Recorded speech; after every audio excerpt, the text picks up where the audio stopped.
사도행전 7장 54절에서 60절.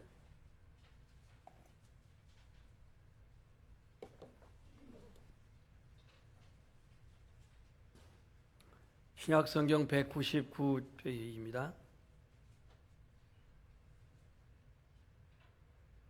영상이 띄어져 있지만 예배 시간에는 가급적이면 성경을 봤으면 좋겠습니다.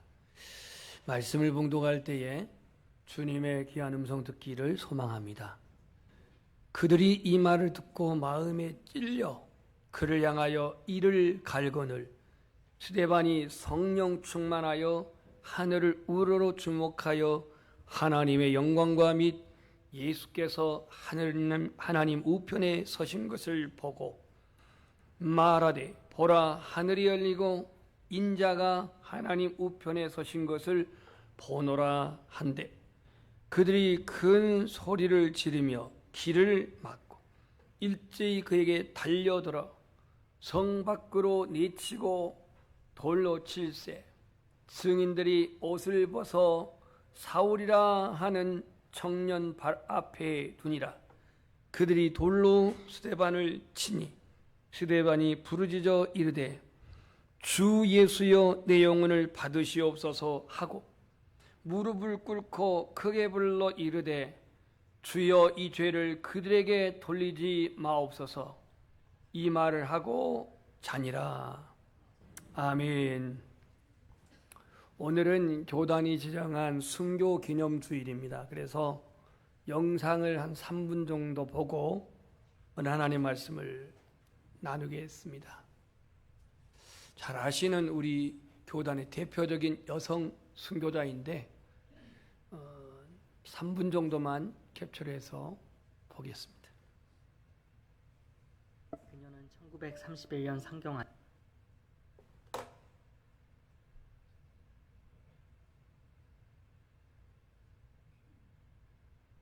하여 경성 성서학원에 입학하고 25회로 졸업할 때까지 6년을 도서지방 순회 전도사가 되어 1933년에 임자 진리교회를 시작으로 증동리 교회, 대초리 교회, 방충리 교회, 우전리 교회, 사옥교회 등을 개척했습니다. 재직 중 6교회를 개척한 그녀는 졸업을 하고 나서 다도의 122군데의 섬을 떠돌며 목회를 다녔고 섬마을 사람들은 그녀의 설교와 섬김에 크게 감동하여 섬들마다 예수님을 믿는 사람들이 사방에서 나오기 시작했습니다. 그녀는 섬마을 사람들의 생활 속으로 직접 들어가 그들과 함께 울고 웃으며 전염병으로 죽으면 염을 해주고 가족이 없는 분들의 장례를 대신 치러 주었으며 아프고 고통스러운 이가 발생하면 즉시 찾아가 위로하며 간호해 주었습니다. 육지를 오고 가며 섬 주민들의 부탁을 들어주고 진꾼이 되어 주었으며 퍼주기를 좋아했던 그녀는 가난한 이들을 만나면 신고 있던 버선도 벗어주었습니다. 1943년 일제의 탄압으로 전도사님이 개척한 증도교회에까지 그 여파가 미치게 되었습니다. 그녀는 신사참배를 거부했다는 이유로 경찰서에 끌려가 모진 고문을 당했으며 그럴 때마다 전도사님은 찬송가 336장 환난과 핍박 중에도 성도는 신앙 지켰네를 부르며 에스더서 4장 16절 죽으면 죽으리라를 수없이 되풀이했습니다. 아무리 회유하고 협박하고 고문을 가해도 그녀에게 신사참배는 절대 허락되지 않았습니다. 1950년 6.25가 터지자 같은 섬에서 예수님을 섬기던 성도들이 다른 섬으로 피난을 가려던 중 공산 폭도들에게 붙잡혔습니다. 그들은 공산군들에게 죽기 직전까지 두들겨 맞았고 그날 밤 증동리 무수한 양민들이 공산 폭도들에 의해 학살을 당했습니다. 문중경 전도사님은 이성봉 목사님과 함께 있던 중이었는데 이성봉 목사님은 마을로 돌아가야 한다는 전도사님을 극구 말렸지만 그녀를 멈출 수 없었습니다. 그녀는 양떼들이 목숨을 잃어가는 것을 가만히 지켜보고만 있을 수 없다며 증동리로 돌아갔습니다. 1950년 10월 4일 제 발로 내무서를 찾아온 그녀는 새끼줄에 묶인 채 바닷가 모래사장으로 끌려온 후 죽창으로 찔리고 발길로 차이며 총대로 죽음에 이를 정도로 맞았습니다. 그 와중에도 그녀는 나는 죽이더라도 다른 성도들은 죽이지 말아달라며 간절히 간청하였고, 공산군은 그녀에게 너는 새끼를 마니깐 반동의 씨암탉 같은 존재이자 미제국주의자의 앞잡이요 종교라는 아편을 퍼뜨리는 인민의 저주이기 때문에 이 자리에서 처형한다라고 말하며 긴 창으로 그녀의 온몸을 찔렀습니다. 그녀는 숨을 거두기 전 하나님 아버지 내 영혼을 받아주시옵소서 라고 나지막히 마지막 기도를 올렸으며 그 후 바로 목숨이 끊어지지 않자 숨만 간신히 헐떡이는 목숨에 총대와 칼이 날아들었습니다. 처참했습니다. 목에도 총구를 대고 확인 사살하여 전도사님은 그 자리에서 하나님의 부르심을 받았습니다.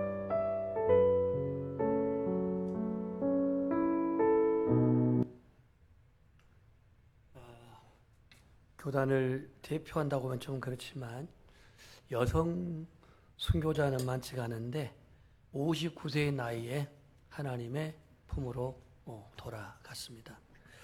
PPT를 좀 보시고요. 오늘은 우리 교단이 지정한 순교자 기념주일입니다. 초기 기독교 교부였던 터툴리아는 순교의 피는 교회의 씨앗이다, 이런 고백을 남기고 있습니다. 한국 교회도 수많은 순교로 말미암아서 교회가 더욱더 단단해졌고 또 견고하게 설 수가 있었습니다. 여러분, 순교 그러면은 그 단어 자체가 우리에게 굉장히 부담스러운 단어입니다. 선뜻한 그런 느낌마저 드는데 그 이유는 순교가 죽음을 연상하기 때문입니다. 죽음이 없는 순교라는 것 생각할 수가 없습니다. 우리나라의 한 교회, 분당의 어느 교회, 여러분 다 아시지만 노무현 정부 때 있었던 일인데, 이 교회가 청년 대학부들이 이 아프가니스탄 이쪽에 단기 선교를 가가지고 이른바 23명인가가 잡혔는데 이때에 두 분이 순교를 당했습니다. 그 청년 대학부를 지도하는 무슨 목사님하고 그 다음에 청년 지도 리더 한 명이 그때 순교를 하고 21명이 여러 가지 외교적인 일로 인해 가지고 돌아왔던 그런 역사도 있습니다. 순교는 종교적인 그러한 신념이나 신앙을 지키기 위해서 결국은 희생을 감내하고 그렇게 헌신하는 것이 순교이기도 합니다. 2000년 기독교 역사 중에 공식적으로 성경에 나온 첫 번째 순교자가 바로 스데반이라고 하는 분입니다. 스데반. 이 스데반이라는 사람은 이름이 멸류관이라는 그런 뜻이 있습니다. 멸류관. 스데반이라는 뜻은 멸류관의 뜻을 가지고 있는데, 오늘 이 본문이 스데반이 순교한 내용인데, 이 순교한 이전의 사건을 보면은 이 스데반이 종교 재판을 받습니다. 산헤드린 공의에서 종교 재판을 받아요. 그리고 그 7장 이 전체는 스데반의 변증학적인 설교입니다. 누구에 대한 변증이냐면 예수 그리스도에 대해서 그가 증거하면서 결국은 이 설교 마치고 그는 순교를 당합니다. 도대체 어떤 설교를 했길래 이들은 오늘 이를 부득부득 갈면서 이렇게 직결심판으로 돌로 쳐서 스데반을 죽였을까? 오늘 54절을 보면 그들이 이 말을 듣고 마음에 찔려 그를 향하여 이를 갈거늘 그랬습니다. 이를 갈거늘. 고개 들어보십시오. 여러분, 제가 설교를 하는데 이를 갈 정도로 설교를 한다면 어떻게 되겠어요? 아마 저를 몰아내든지 아니면 교회가 이 교회만 교회냐고 나가든지 둘 중에 하나가 되겠죠. 이를 깔 정도로 설교를 한다면 누가 이 시대에 견디겠습니까?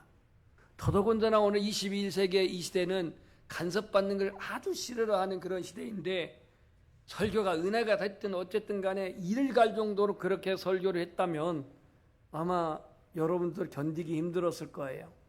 그러면 스데반의 설교는 어떤 설교였길래 그들이 이를 갈았을까? 오늘 53절을 역으로 보겠습니다. 53절을 보면 천사가 전한 율법을 받고도 지키지 아니하였다. 누가 지키지 아니했다라고 하냐면 사내들은 공회원을 비롯한 당시에 유대교에 속해 있는 서기관들, 바리새인들, 종교지도자들, 너희들이 천사가 전한 율법을 받았지만 지키지 않았다. 이렇게 말씀했습니다.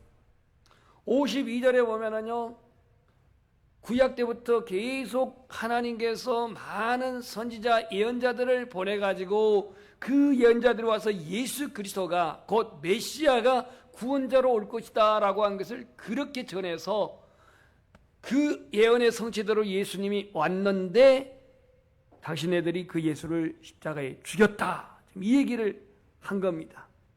그러면서 오늘 52절을 보면 하반절에 너희는 그 의인을 잡아 준 자요 살인한 자가 되었다. 이렇게 말합니다. 그러니까 은혜를 받으러 온 게 아니라 완전히 이게 스데반의 설교에 정죄를 갖고 있습니다. 율법을 너희들 어기지 않았느냐?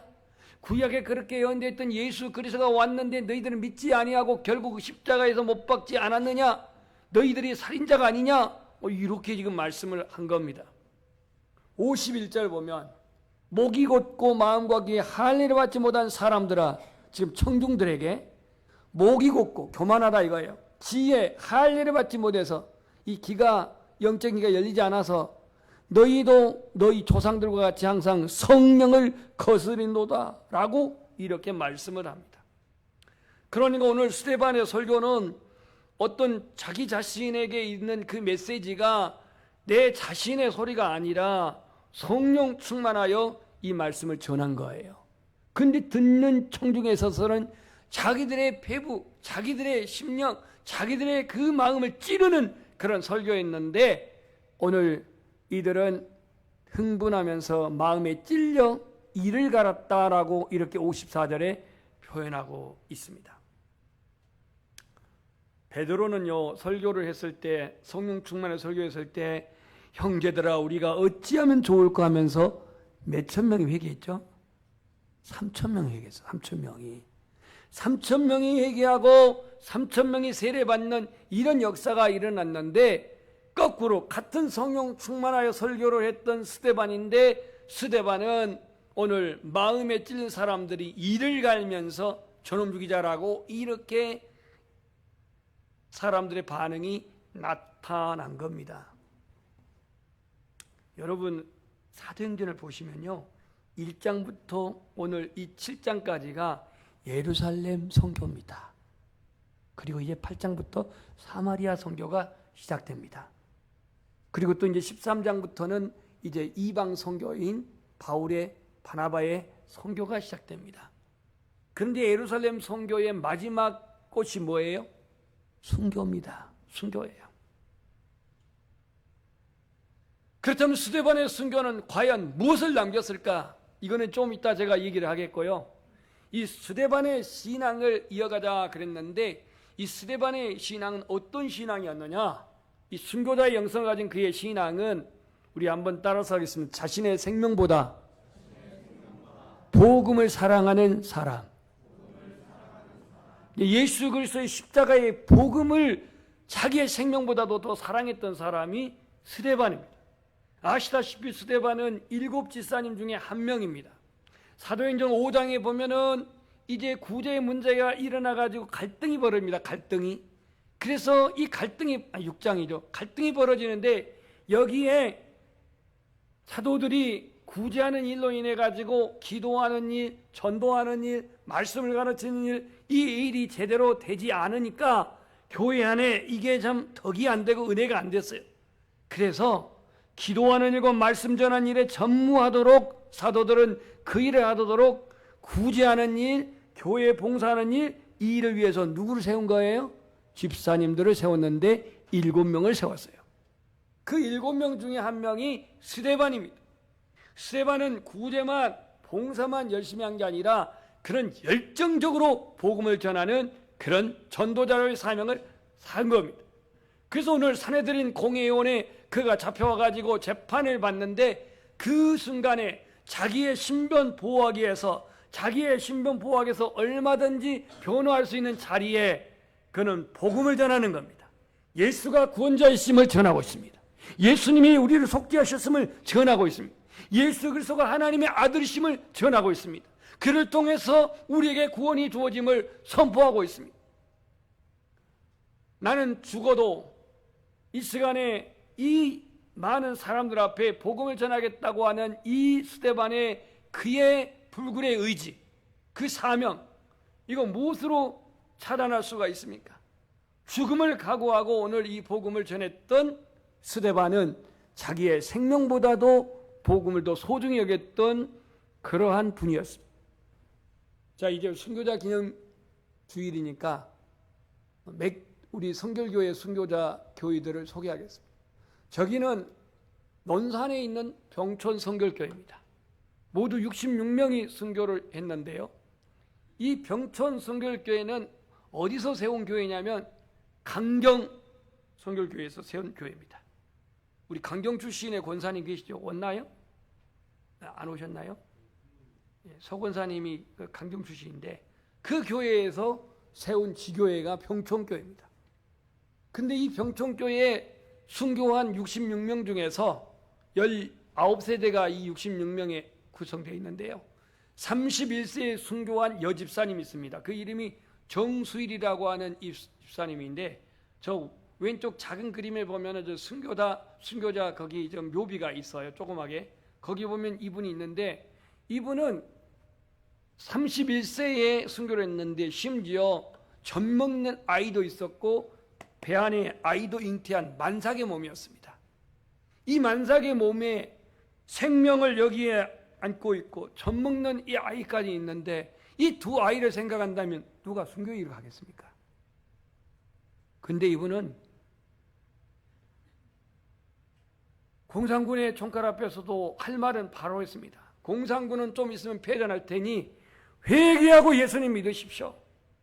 이 말을 했습니다. 결국 이 정수일 집사님은 자신이 순교할 때에 주님처럼 주여 내 영혼을 받으소서 그렇게 기도하고 만삭의 몸 안에 아이도 있고 그리고 이 젖 먹는 아이도 있는데 같이 순교를 하였습니다. 두 번째, 오늘 이 스데반 집사님은 본문 55절에 보십시오. 스데반이 성령 충만하여 하늘을 우러러 주목하여 하나님의 영광과 및 예수께서 하나님 우편에 서신 것을 보고 그랬습니다. 두 번째, 성령 충만한 스데반, 성령으로 충만하여서 전도한 스데반 집사님을 55절에 이렇게 소개하고 있습니다. 이 스데반 집사님은 종교 재판을 받는 그 순간부터 그는 성령 충만했는데 이제 우리가 6장 8절에 한번 보겠습니다. 6장 8절 두 장만 앞으로 넘기면 됩니다. 딴 데도 아니고 같은 사도행전이에요. 6장 8절 한번 읽어봅시다. 시작.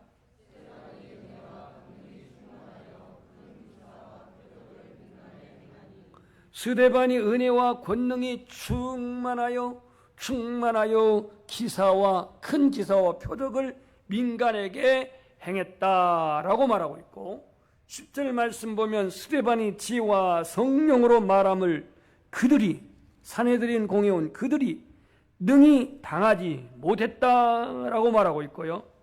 성령 충만한 스데반은 15절 공회 중에 앉은 사람들이 다 스데반을 주목하여 보니 그 얼굴이 누구의 얼굴? 천사의 얼굴과 같았다 그랬습니다. 고개 좀 들어봅시다. 누가 천사의 얼굴인지. 참 우리 얼굴 보면 참 부담이 보통스러운 게 아닙니다. 천사의 얼굴 같아요. 여기에 수식어가 성령이 충만한 스데반, 그는 산헤드린 공회원들이 감당하지 못했고 지혜와 성령으로 말한 것을, 그리고 성령 충만한 스데반의 얼굴은 천사와 같다 그랬고, 스데반은 성령이 충만하여서 큰 기사와 표적을 민간에게 행했다 이렇게 소개하고 있습니다. 그럼 오늘 사도행전 방금 봤던 7장 55절에 보면 스데반이 성령 충만하여 하늘을 우러러 주목하여 하나님의 영광을 보게 되고 예수님께서 하나님 우편에 서신 것을 보게 되었다 그랬습니다. 오늘 이 순교 기념주를 통해서 스데반의 영성, 스데반의 그 신앙을 우리가 본받기를 원한다면은 첫 번째는 자신의 생명보다도 목숨을 소중히 여겼던 스데반, 두 번째는 성령 충만하여서 담대하게 전도했던 스데반. 오늘도 우리 안에 이 성령의 충만함이 있기를 소망합니다. 성령 충만하였기 때문에 순교의 길을 갔고, 성령 충만하였기 때문에 그의 가르침의 능력이 나타났고, 성령 충만하였기 때문에 기사와 이적이 일어난 줄 믿습니다. 그래서 오늘 사내들인도 감당할 수 없는 그러한 지혜로 그는 복음을 전했고 또 말씀을 전했고 그리고 구약 성경을 인용해서 그렇게 증거했던 것을 알 수가 있습니다. 성령으로 충만한 사람은 어떤 위압도 어떤 위협도 감당할 수 있는 힘이 있습니다. 위로부터 주는 힘이니까. 그래서 성령 체험했던 베드로가 그렇게 성령 받기 전엔 두려워가지고 주님을 부인하고 모른다고 부인하고 저주하면서 부인하고 그랬던 베드로가, 비겁했던 베드로가 성령 받은 이후부터는 그가 불같은 복음을 전하고 안진뱅이를 일으키고 심지어 감옥 안에 있는데도 불구하고 잠을 잘 정도로 그러한 평안함이 있었어요. 여러분 내일 죽는데 지금 잠이 와요? 근데 베드로는 자고 있어요. 얼마나 깊이 자는지 천사가 와서 두드려 깨서 일어날 정도로. 그러니까 오늘 스데반도 오늘 성령 충만하여서 이 순교의 길을 가고 있는데 그 성령 충만함이 그는 복음을 담대히 전한 것으로 나타난 겁니다. 자, 두 번째 교회. 전부 다 전라북도에 있는 교회인데 이거는 정읍두암교회입니다. 23명의 순교자가 있는 교회인데요.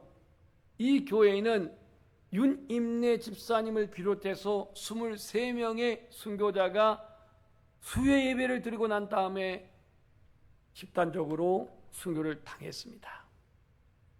저 윤임내 집사님은 자기 아들 김용훈 전도사님이 서울신학대학을 다니는데 우리로 말하면 지금 박 전사님이 대학원 다닌 것처럼 그분도 서울신학을 다니니까 평일날은 교회에 있어요? 없어요?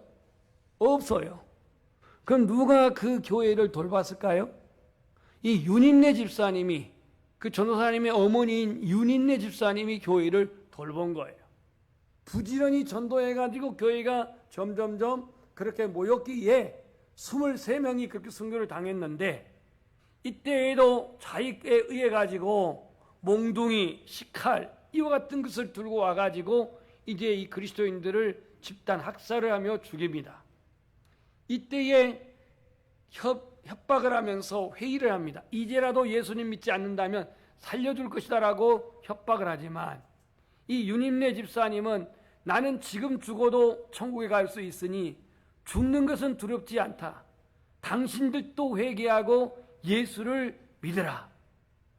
결국은 23명이 순교를 당할 때에 장남인 이 김용훈 전사님은 당시에 서울신학을 다녀 서울에 있기 때문에 순교를 당하지 않았고 두 번째 아들이 그 현장에서 순교를 당했고 그리고 이 23명의 순교한 이 교회에서 무려 윤인내 집사님의 후손 24명이 목회자가 됐어요. 목회자가.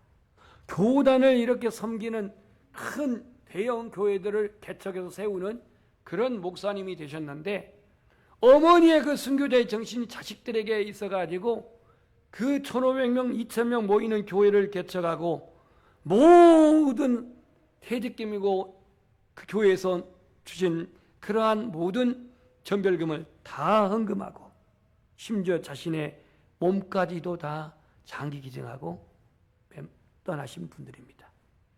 큰형인 김용우 목사님도 그리고 동생인 김용칠 목사님도 똑같이 모든 걸 다 드리고 장기 기증하고 그리고 세상을 떠났던 분들입니다. 오늘 스데반은요, 사랑과 용서를 보여준 스데반의 신앙을 보게 되는데, 오늘 본문 말씀 60절을 한번 보겠습니다. 60절. 무릎을 꿇고 크게 불러 이르되 주여 이 죄를 그들에게 돌리지 마옵소서. 이 죄를 그들에게 돌리지 마옵소서. 이 말을 하고 자니라 그랬습니다. 고개를 들어보십시오. 지금 자신에게 벌떼처럼 달려들어가지고 직절 심판으로 돌로 칩니다. 여러분, 그 율법을 어기게 되면 돌로 쳐 죽인 거 아시죠? 이게 유대의 전통적인 직절 심판입니다.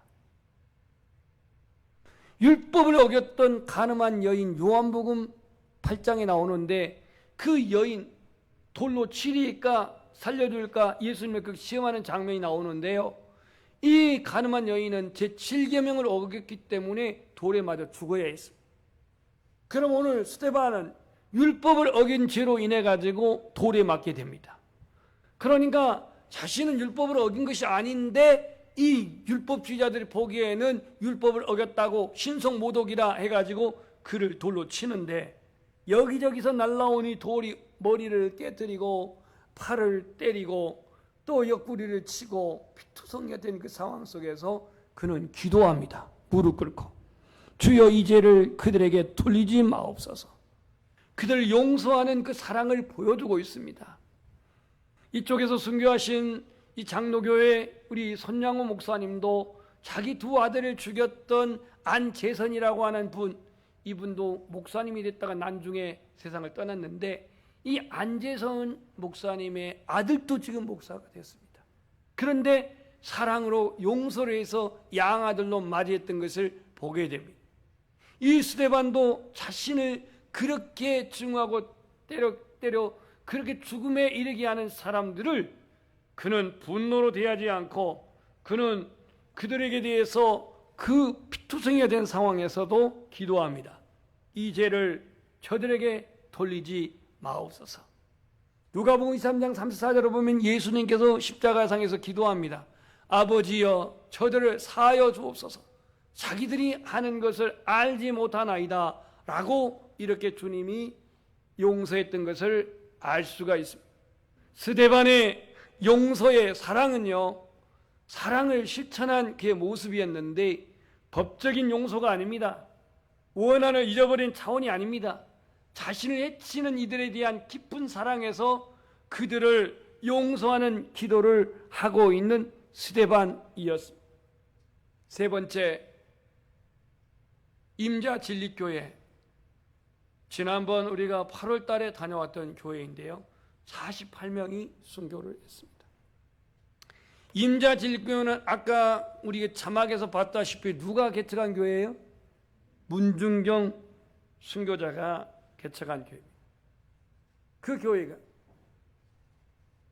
저 교회도 6.25 때 순교를 했는데요, 이 교회의 대표 장로님이 이판일 장로님입니다. 이판일 장로님도 수요일날 순교를 당하셨는데, 여러분, 문중경 순교사님이 자정 가까운 시간에 순교했고요, 그 다음날 새벽 2시쯤에 순교하신 분이 이판일 장로님과 저 교회의 48인입니다. 그러니까 증동리에서 먼저 순교가 일어나고 그 다음에 저 임자에서 일어났습니다. 섬이 떨어져 있기 때문에 좌익들은 다른 좌익들입니다. 건너갈 수 있는 것이 아니에요. 다 섬이니까. 지금은 뭐 다리가 있지만.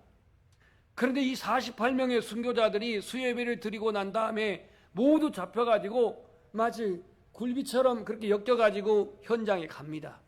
이미 거기에는 좌익들이 파는 구더기가 있습니다. 구더기. 이 구더기가 있는데 여기에 죽창으로 찌르면서 하나 둘씩 구더기로 떨어집니다. 몽둥이로 맞고 투성이 된 가운데 떨어집니다.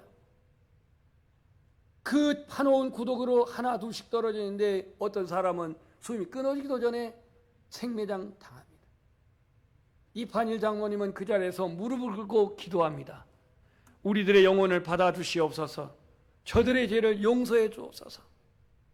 이판일 장로님은 그곳에서 순교를 하였고 모두 48명이 순교를 했는데요. 이때에 목포에 나와 있었던 장남 이인재라고 하는 장남이 당시에 사업을 하고 있었습니다. 그분이 아주 이 물건을 잘 만드는, 목재로 만든 이 물건을 잘 만드는 예수님의 DNA가 있어가지고 목수 일을 했어요. 목수. 이분이 건축한 교회가 저희 아버지께서 목회한 안도에 있는 회동교회입니다. 본인이 직접 지었어요. 그런데 당시에는 목회자가 아니었고 이제 인천 상륙작전 승리로 말미암아, 성공으로 말미암아 모든 인민군들이 물러가고 좌익들이 모두 잡혔어요. 국군 책임자로부터 이 원수를 보복할 수 있는 기회를 갖게 된 겁니다.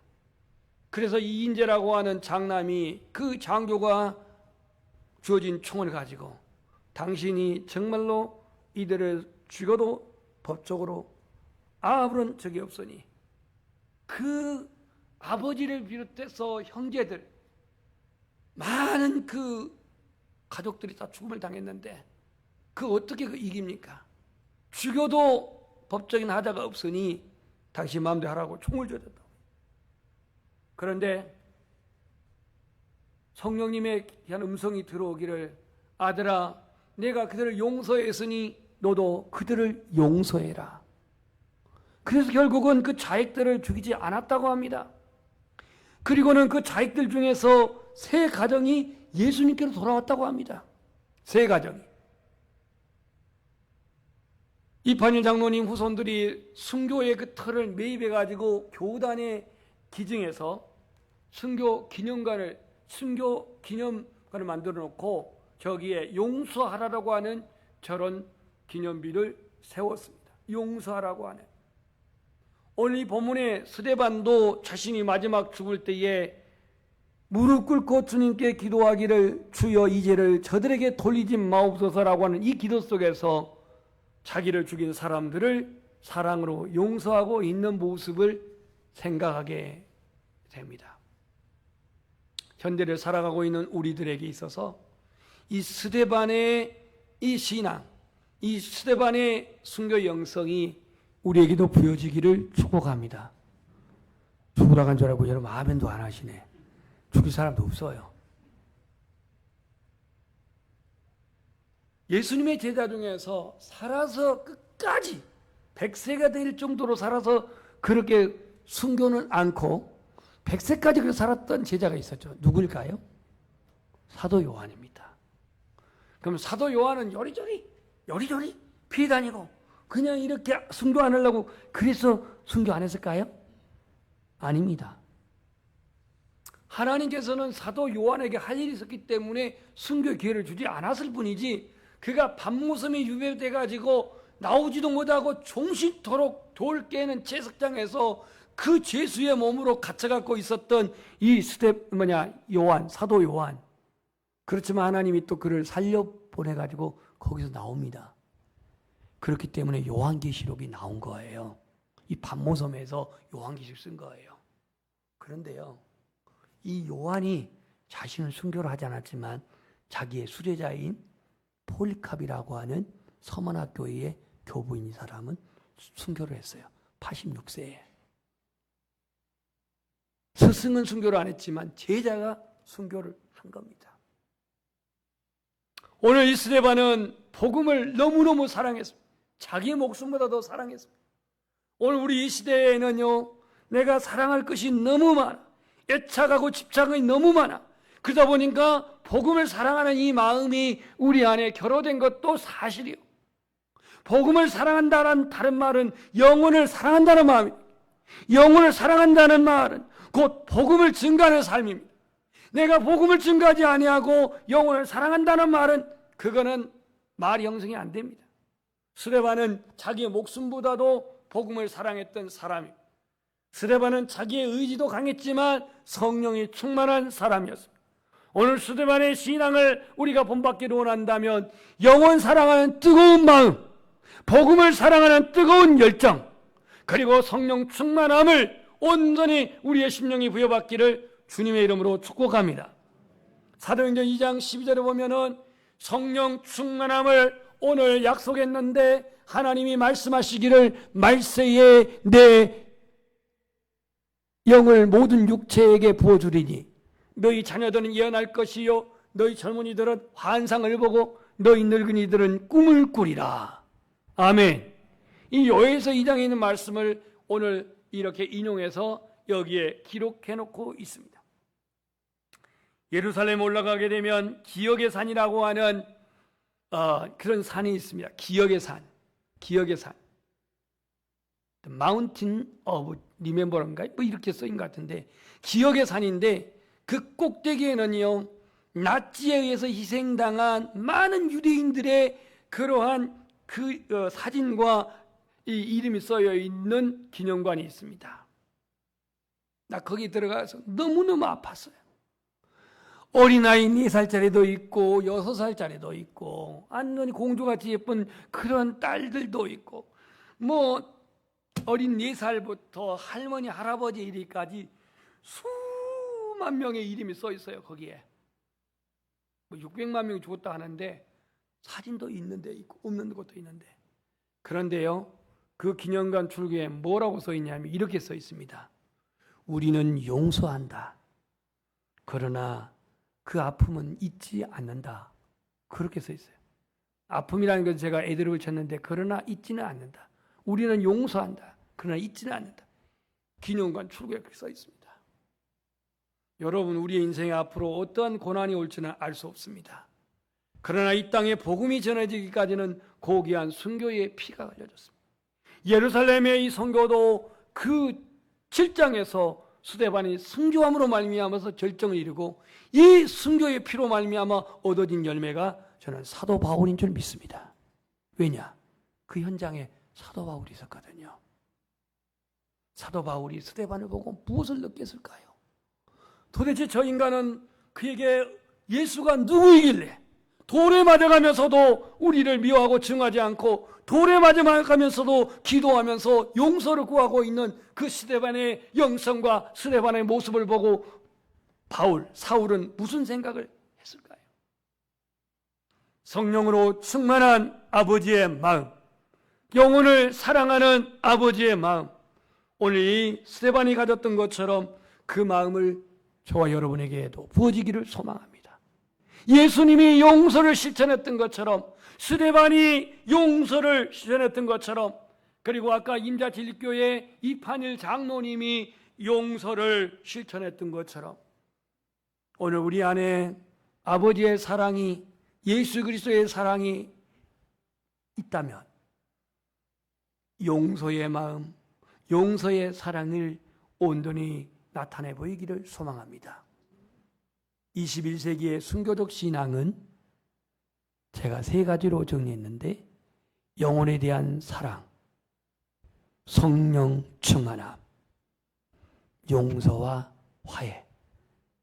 이 3가지의 순교자의 신앙, 영혼에 대한 사랑, 성령의 충만함, 용서와 화해를 온전히 이어가시기를 주님의 이름으로 축복합니다. 우리 찬양하겠습니다.